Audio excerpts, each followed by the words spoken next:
Hi friends, good evening. আজকে একটা নতুন রেসিপি নিয়ে চলে এলাম।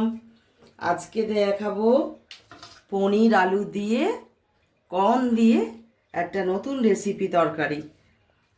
এর জন্য নিয়ে নিয়েছি আমি 200 গ্রামের মতো পনির, পিস পিস করে কেটে নিয়েছি। তার সাথে নিয়েছি বড় দুটো টমেটো, পিস পিস করে কেটে নিয়েছি।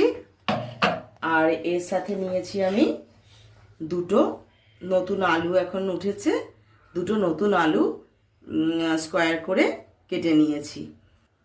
যেহেতু এটা কর্নের রেসিপি, তাই আমি এর সঙ্গে 100 গ্রামের মতো কর্নও বয়েল করে রেখে দিয়েছি। কড়াটাকে গরম করে নিয়েছি।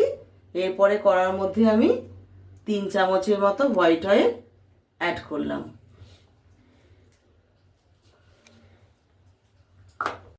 এর মধ্যে আমি একটু জিরে ফোড়ন দিয়ে দিলাম। এর মধ্যে এবার আলুগুলোকে দিয়ে দেব।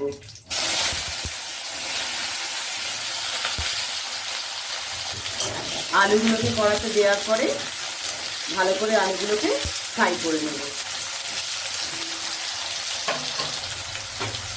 এর মধ্যে 1 চামচের মতো নুন অ্যাড করলাম।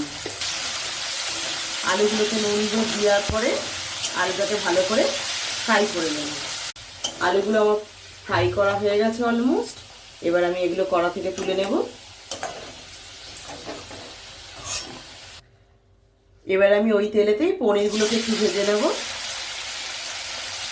হালকা করে একটু অল্প করে ভেজে নেব পনিরগুলো। আপনারা যদি মনে করেন পনিরটাকে না ভেজেও করতে পারেন। আমি একটুখানি হালকা করে নেড়ে নেব।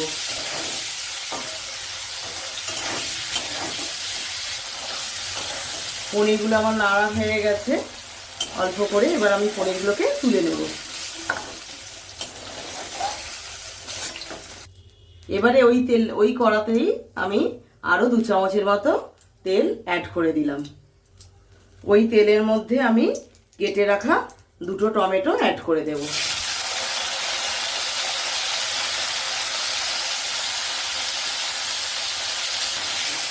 টমেটোটা দিয়ে কড়ায় আমি এবার নেড়ে দেব টমেটোটাকে। এর মধ্যে আমি আলুতে অল্প নুন দেওয়া ছিল, টমেটোর মধ্যে আমি অল্প নুন অ্যাড করলাম। এবার টমেটোটা ভালো করে ফ্রাই করে নেব।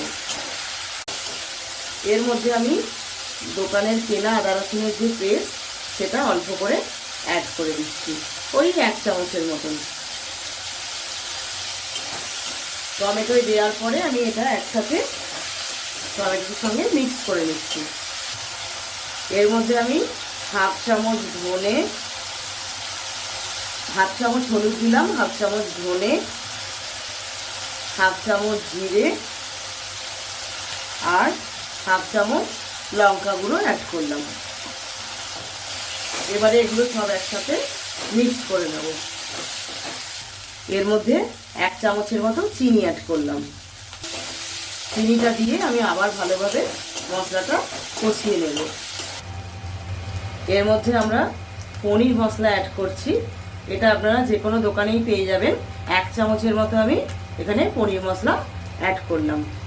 মশলাটা দেওয়ার পরে আমরা ভালো করে এটা কষে নিচ্ছি টমেটোটার সাথে।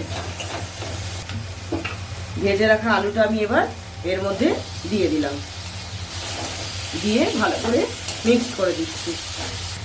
এরপরে আমি বয়েল করে রাখা কর্নটা এর মধ্যে অ্যাড করে দিলাম, দিয়ে ভালো করে আলুর সাথে কর্নটা মিশিয়ে নিলাম।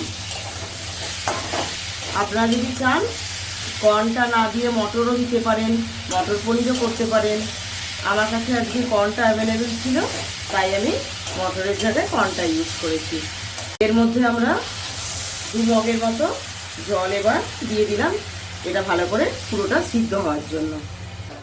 জলটা দিয়ে আমি ভালো করে পুরোটা মিশিয়ে নিলাম। এরপরে আমি ভেজে রাখা পনিরগুলো এর মধ্যে দিয়ে দেব।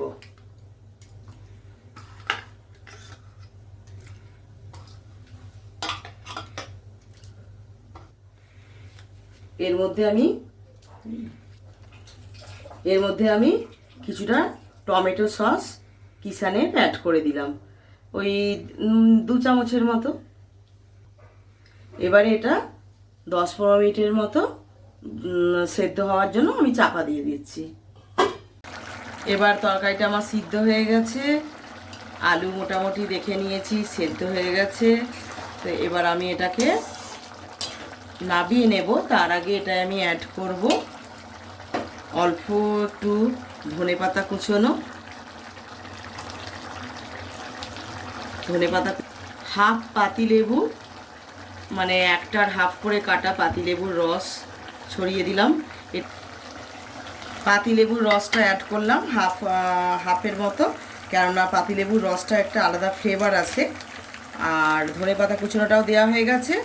আর যেটা লাস্টে আমি অ্যাড করব, অল্প করে 1/2 চামচের মতো গরম মশলা দিয়ে দিলাম। যেহেতু এটা নিরামিষ রান্না, তাই এখানে অল্প একটু গরম মশলা অ্যাড করে আমি এবার এটাকে নাড়িয়ে নেব।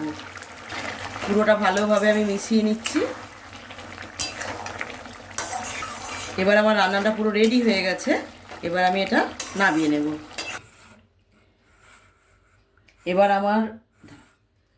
এবার আমি নামিয়ে দিয়েছি। পনির দিয়ে আর আপনার কর্ন দিয়ে আলু দিয়ে নতুন একটা রেসিপি, এটা আমার রেডি হয়ে গেছে। আমার এবার তরকারিটা নামানো হয়ে গেছে। এটা আলু, কর্ন আর পনিরের তরকারি। এটা আপনারা রাত্রিবেলা রুটি দিয়ে ট্রাই করে দেখতে পারেন, বা যদি মনে করেন লুচি বা পরোটা দিয়েও খেতে পারেন। এটা খুব সুন্দর খেতে লাগে একটা। আর এটা আপনার লেবুটা যেহেতু মিশিয়েছি, পাতি লেবুর রসটা, তাই একটা সুন্দর ফ্লেভারও এসেছে। যদি আপনাদের এই রান্নাটা ভালো লাগে, আপনারা একবার অবশ্যই ট্রাই করে দেখবেন। তাহলে আপনারা আমার চ্যানেলটাকে একটু ফলো করবেন, আর লাইক, কমেন্ট আর সাবস্ক্রাইবও করে দেবেন। Thank you.